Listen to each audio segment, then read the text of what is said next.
So one of the problems that they had on this house came right after they got the whole thing painted. They did the addition, little remodel, then they had a painter come out, caulk and paint everything.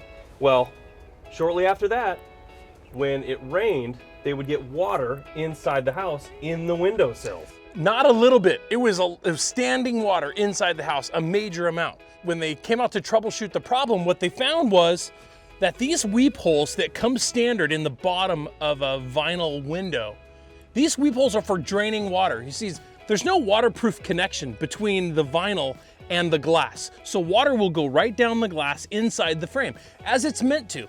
And then it will be channeled and distributed right out through this weep hole. And there's one on each side of each window. When they caulked, they filled those weep holes with caulk.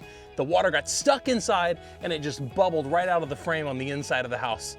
Unbelievably simple mistake to make, but it's not just caulk sometimes that gets caught up in here. I actually had a similar problem at my house where I had mason bees fill up the weep holes on all of the windows on the back of my house.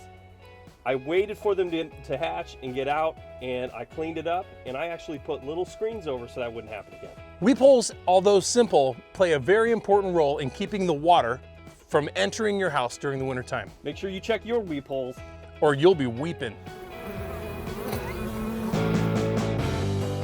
Thank you so much for watching. Please check out our social channels right here, our podcast channels here, or tune into the Weekend Warriors radio show every weekend across the Pacific Northwest. This has been another episode of your Parr Weekend Warriors.